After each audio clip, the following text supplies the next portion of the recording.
ఈరోజు ప్రజలు ఏం చేస్తున్నారు, ఎవరిని ఆరాధించాలి, ఎవరిని ఆరాధిస్తున్నారు?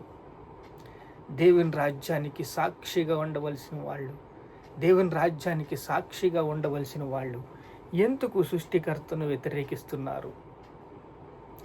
సృష్టికర్తను వ్యతిరేకించి దేవుని ఆజ్ఞలను దూరం పెట్టి, అలా దేవుని ఆజ్ఞలను దూరం పెట్టడానికి కారణం ఏంటంటే, చూడండి, 1 యోహాను 3:4 ఏం చెప్తుందంటే, పాపము చేయు ప్రతి వాడును ఆజ్ఞను అతిక్రమించును.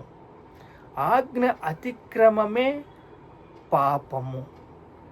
పాపములు తీసివేయటానికి యేసుక్రీస్తు ప్రత్యక్షమయ్యాడు.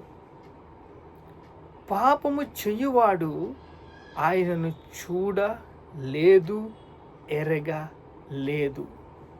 పాపము చెయ్యువాడు ఆయనను చూడడు, ఎరగడు. నీతిని జరిగించు ప్రతి వాడును నీతిమంతుడే. ఇప్పుడు పాపము చెయ్యు ప్రతి వాడును ఆజ్ఞను అతిక్రమించును. ఆజ్ఞ అతిక్రమమే పాపము. అందుకే ఆయన ప్రత్యక్షమైంది కూడా, అందుకే యేసుక్రీస్తు ప్రత్యక్షమైంది, నర రూపంగా జన్మించింది.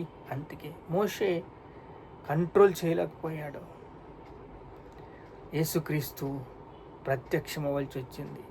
యేసుక్రీస్తు నరునిగా జన్మించవలసి వచ్చింది. యేసుక్రీస్తు భూమి మీద నరునిగా జన్మించి రక్తము చిందించవలసి వచ్చింది. ఈ మనిషి యొక్క వేదనను తీర్చడానికి, ఆవేదనను తీర్చడానికి యేసుక్రీస్తే మనిషిగా రావించవచ్చింది. జక్కయ్య గ్రంథం, లూకాసు వార్త 19 జక్కయ్య ఉంటాడు, ట్యాక్స్ కలెక్టర్. ఈ ట్యాక్స్ కలెక్టర్ ఏం చేస్తున్నాడంటే, యేసయ్యని చూడాలనిపించింది. పాపులకే పరమ పాపిష్టోడు ఈ జక్కయ్య. ఎందుకంటే సుంకం వసూలు చేస్తున్నాడు.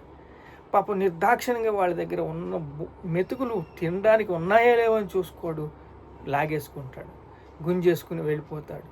అలాంటి ట్యాక్స్ కలెక్టరు దేవుణ్ణి చూడాలని ఆశపడుతుంది. మేడి చెట్టు ఎక్కాలి, ఇదే రూట్లో వస్తాడు, ఈ రూట్లో వెళ్తాడు అని